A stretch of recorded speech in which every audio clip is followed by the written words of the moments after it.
Ready to do some work? Good. So, our story today has two dramas. Okay? The first drama happens at the foot of the mountain. It involves an idol. It's a wonderful story. It's a story that's been passed down for a long time. We'll talk about that.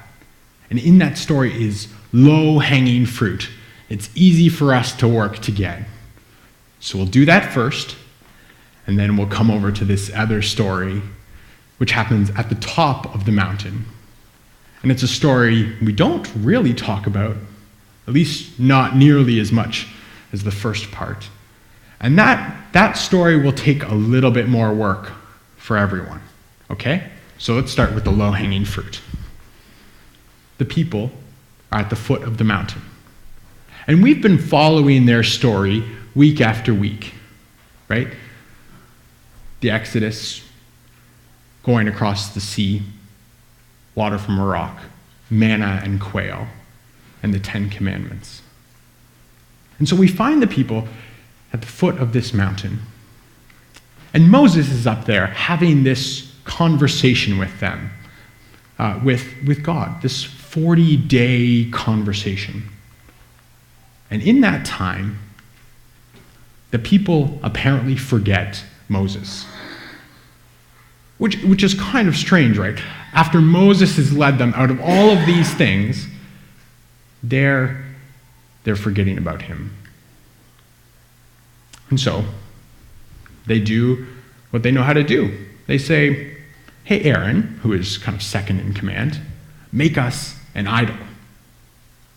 Which, let me interject something here. It's like a gasp moment in the story, right? It's like, because last week we just talked about the 10 Commandments. And the first 2 commandments were, don't worship any other gods and don't make any idols. And yet, here the people are making an idol, requesting an idol. And so the reader goes, ooh, I don't know about this. Ken, could you turn my volume down? I feel like I'm feeding back just a little bit. Would that be okay? So we have this story, and they create an idol, and they worship the idol, and that's it. That's the first drama that happens at the foot of the mountain. So what are we to do with that? Well, first, why did they create the idol? It's as if the golden calf will make them happier. It's as if the calf will somehow satisfy them and make them whole. It's as if the calf will guarantee their security and calm their fears. And if that's the criteria, we make idols all the time, right? We make idols all the time. There's the famous idol of the Thanksgiving feast, right? We think about it for months on end. We plan our shopping trips about how we're going to prepare this Thanksgiving feast. And then people come and they eat it in 20 minutes. The Thanksgiving feast becomes an idol. That's kind of a lightweight one. What about, the stock market, the growing economy? Do we not have an idol of the growing economy? We have idolized the idea of economic growth to the point where it is blasphemous to touch that idea. And all economic growth is a series of numbers. It's a series of numbers that people have made up to try and understand the world. And when something happens to this economic growth, everyone freaks out. The stock market crashes, real estate crashes, and we make decisions about people's lives based on the few numbers, based on this idol of economic growth. There's the idol of image. We have to look a certain way, present yourself in a certain light in order to be appreciated and understood. and we idolize image. Look at any grocery store aisle with magazines where every single photo is photoshopped. We've created an idol about image. We've created an idol around stuff. The newest, fanciest DVD SMS phone, right? The newest, fanciest sport car, or the newest, nicest kitchen. And so we create idols. As if this idol will make us happy. As if this idol will satisfy us and make us whole.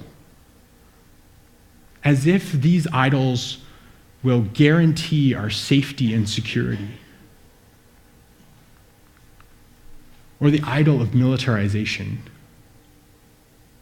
where we spend billions upon billions of dollars investing in warships and missiles that cost hundreds of thousands of dollars.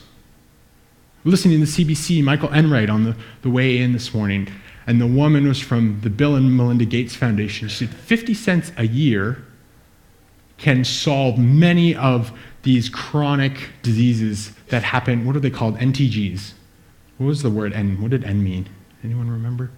Yeah, they were essentially tropical diseases. We'd forgotten about them. 50 cents a year. Neglected tropical. Yeah, she's a doctor. So it's true. And yet we idolize militarization. As if militarization would make us happy. As if militarization will satisfy our needs and make us whole. As if militarization will guarantee our security and calm our fears. So we create idols. And so what do we do with this obsession? Well, I think we start with days like today, with holidays like Thanksgiving, where we simply give thanks for the gifts that we have. I think there's lots more there, but we'll leave it. And we'll go to the drama on top of the mountain. Because this drama has a little bit more meat to it. Moses is in the smokiness at the top of the mountain with all of these rumblings. And there's a message. God says, the people have created an idol. They were quick to turn away. And worst of all, they're saying that this idol is the idol that took them out of Egypt. God says, leave me alone that I might destroy them. And then he says, Moses, do you want to turn? I'll make your family the numerous ones. I will fulfill that promise to you. I will make your descendants as numerous as the stars. But Moses talks back. Moses says, why does your wrath burn, God? Did you forget that you brought your people out of Egypt? Did you forget that it was your mighty works and your hand that delivered them out of Egypt? This is bold. He says, even Egypt will think you are evil.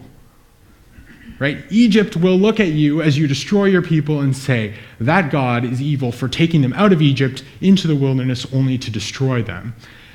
And he says, do you not remember the promise? And out of this rebuff, God changes the plan. Now, what are we supposed to do with that? What are we supposed to do with that story? That's not easy. And so it's not easy because it raises all of these questions, right? Does God need to be left alone? And if God needs to be left alone, how exactly does one leave God alone? Anyone? Is God that angry? Like, when people think of the Old Testament, when they read the Old Testament, they think of an angry God, and this is proof positive. It's right there. Angry God, about to destroy everyone. Does God forget God's promises? Like, is God getting a little on? Like, why does he not remember the promises? And we talked about those promises last week, this promise to Abraham and Isaac and Jacob. Has God forgotten all of those? And is Moses more rational than God? Like, God has an idea, Moses presents the counter-argument, and God changes the plan. Really? That's the way God works? And why does Moses turn down an opportunity to be great? Like, presented in front of him is the chance to be the godfather of all generations to come. And he says no. Why? And can God's mind be changed? Like, these are big questions, right? There's lots of meat here, and I don't have the answer for you. But let's start with last week. We said that scriptures were created for a specific people in a specific time, in a specific point in history, as they were trying to figure out how to live their lives, right? So they're these people in the wilderness trying to figure out how they're going to live their lives here and now. So, if we want to do this, we need a little bit of history lesson. And we'll start with the idea of national gods. So all around the people were examples of civilizations that had adopted national gods. So it would be as if the Canadian government said, "This is the God we will worship. As a whole nation, this will be our patron God, and this God will provide for us." And then around this idea, there would be priests and sorcerers and all sorts of people that would be trying to appease this God and connect with this God. So I'm going to share with you a couple of quotes, okay?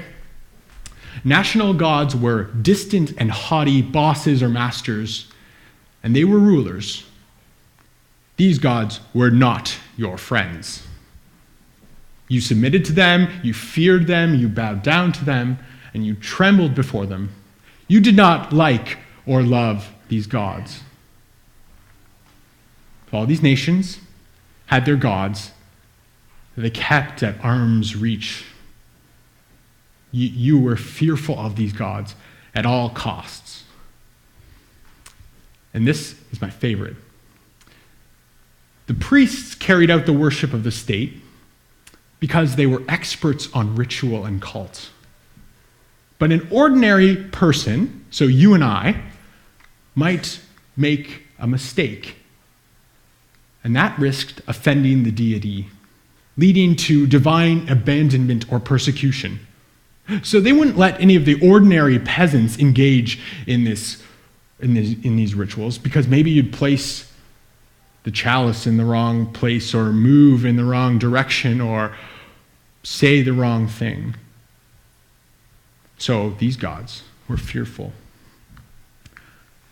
These gods were remote and aloof, enveloped in majesty, distant, fearsome, isolated in their own sphere, and inaccessible to anybody but their own kind. Gods related with gods, humans related with humans, and our mere attempt to satisfy these gods. And then people created their own personal gods. The average person would just worship at the little place down the road. There would be maybe an ancestor who was thought to be holy, or a demigod, and you would go and you would worship these. So gods were distant. Gods needed lots of sacrifice. No one could really understand these gods. So what if I wanted to tell you a story about a different kind of God? I would tell you a story that maybe looked a little bit like the story on the mountain. The story of Moses and God is one where God is available. So much so that God is in dialogue and conversation. This God is not in a master-slave relationship like the national gods of the time. This God is not so blinded by rage or anger that this God can't be talked with and reasoned with. This is important. This God forgives even the most grievous of failures. Like if I was a God and I brought the people out of Egypt doing all these miraculous things, and then the people just abandoned me just like that, I would not be happy. And yet, there's forgiveness because we know the story goes on. And this God is in relationship with the people. Clearly, Moses and God are having a conversation. I think this story leaves a lot of questions. I think it's okay to leave questions. But to a people in a land a long time ago who were looking at the marketplace of available gods, trying to figure out which ones they would worship and how God worked, this story changed everything. This story was something to be thankful for. Thanks be to God.